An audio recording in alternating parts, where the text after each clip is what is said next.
sakit nggak? Nggak ada. Berarti nggak masuk karena mau tampil sudah semua ya.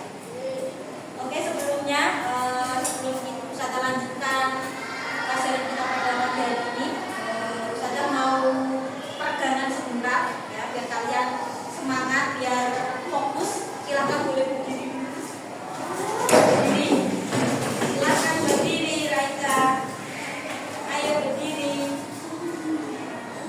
Ya gini aja. Ali menari di atas menara. Oke, siap ya? Temponya nanti semakin lama semakin cepat, jadi kalian juga harus cepat. Oke, siap? Ali menari di atas menara.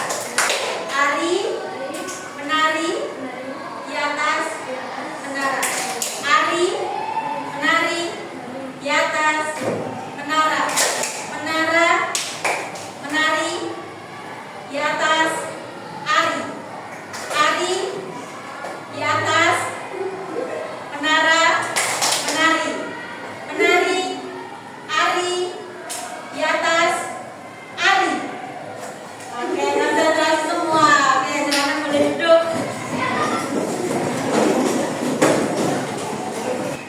Hari ini kita akan belajar tentang data. Ya. Tadi sudah saya tanya, pernah dengar data, pernah ya, tapi kalian masih bingung apa itu data. Nah, tujuan pembelajaran kita pada siang ini, ya, yang pertama memahami cara mengumpulkan data secara sistematis. Yang kedua, mengenalkan piktogram sebagai cara menyajikan data. Dan yang ketiga, menggunakan diagram data untuk menampilkan data.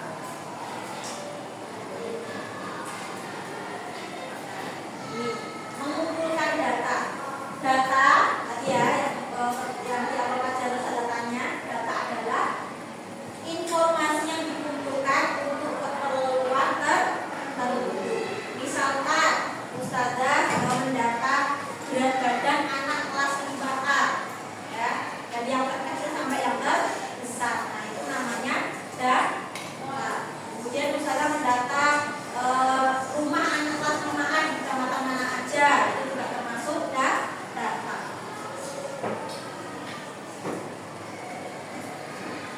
Selanjutnya, nah, ini cara mengumpulkan data. Ada beberapa cara ya. Yang pertama ada observasi atau mengamati langsung. Kemudian yang kedua ada wawancara. Pernah ya wawancara? Bertanya kepada orang yang sumber wawancaranya. Kemudian ada kuesioner, menggunakan pertanyaan tertulis untuk mendapatkan informasi. Ini biasanya bisa berupa angket, Google Form. Pernah kalian mengisi Google Form? Dulu waktu mau ke Pare kalian pernah mengisi, orang tua kalian yang mengisi biasanya. Ya, itu termasuk kuesioner. Kemudian yang terakhir adalah mencatat, menuliskan hasil pengamatan atau wawancara. Selanjutnya, nah, ini contoh pengambilan data. Misalnya, kita ingin mengetahui jumlah buku yang dibaca oleh siswa dalam seminggu. Kita bisa mengumpulkan data dari setiap siswa tentang berapa banyak buku yang telah mereka baca. Yang kalanya bisa kamu observasi langsung, melihat langsung, perpustakaan misalnya. Kemudian yang kedua bisa bertanya ke anaknya langsung satu persatu. Misalkan kuesioner itu masuknya ya. Kemudian ada misal kamu tanya ke perpustakaan. Jadi apa namanya, cara mengumpulkan datanya ada banyak, tinggal kamu pilih mana yang paling mudah. Sekarang piktogram, data piktogram. Jadi data piktogram adalah gambar atau simbol yang digunakan untuk mewakili data. Jadi yang digunakan itu nanti simbol-simbol, bisa gambar, bisa simbol. Jadi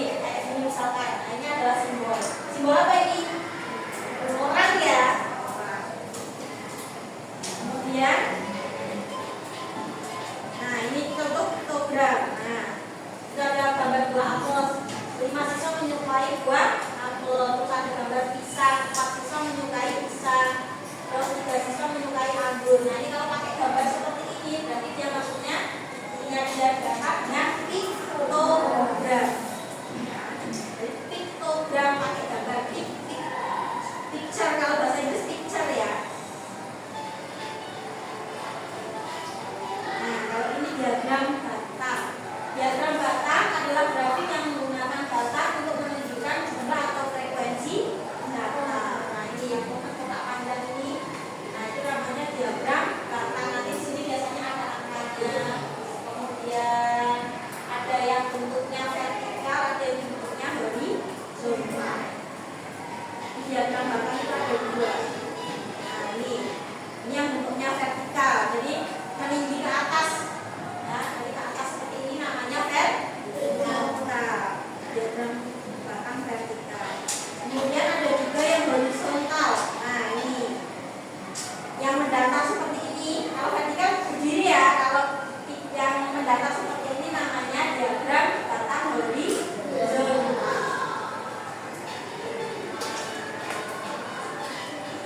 Kesimpulan, data membantu kita memahami informasi secara sistematis. Kemudian yang kedua, piktogram memudahkan penyajian data menggunakan gambar. Yang ketiga, diagram batang membantu melihat jumlah atau frekuensi data dengan jelas.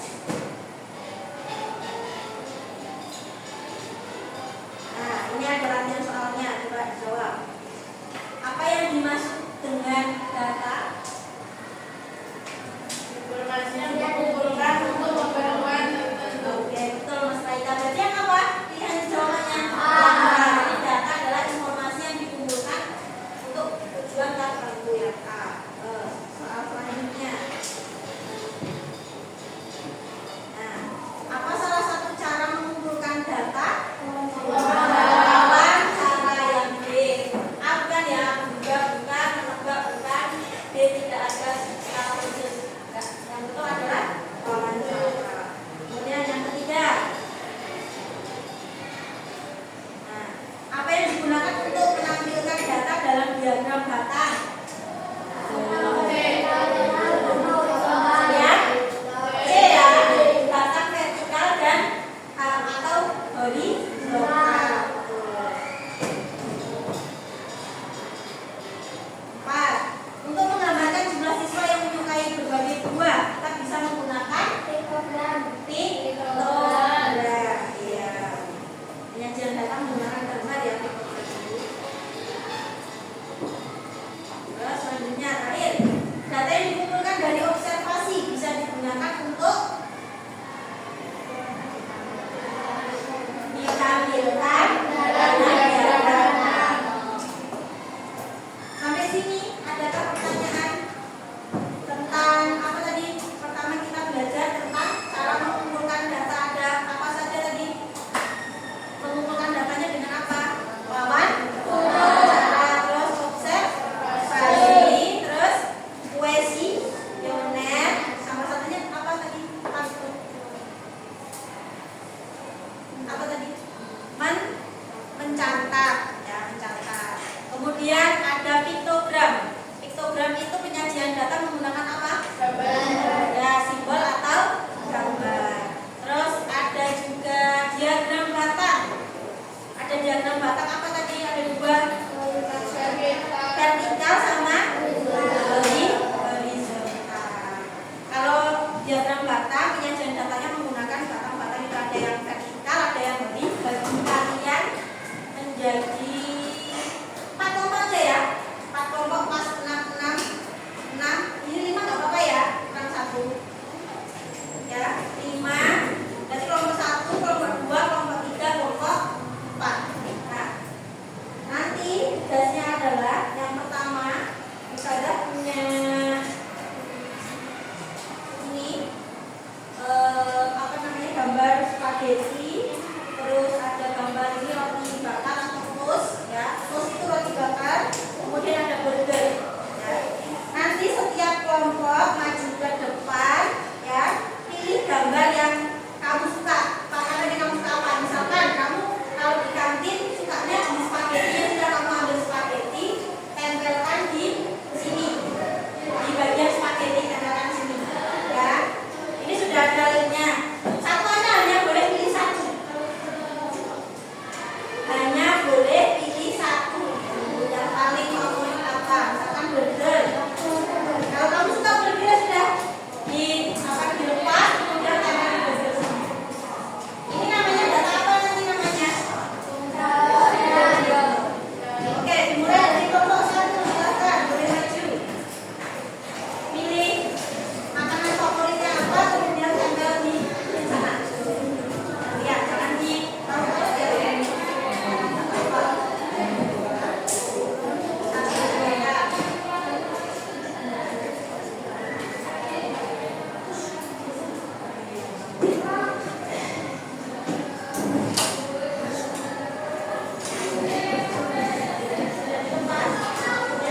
tadi. Ya. Nah, setelah ini kalian kan tadi sudah dapat piktogramnya. Nah, sekarang tugas per kelompoknya adalah membuat data piktogram ini menjadi diagram batang. Ya, nanti bisa kamu hitung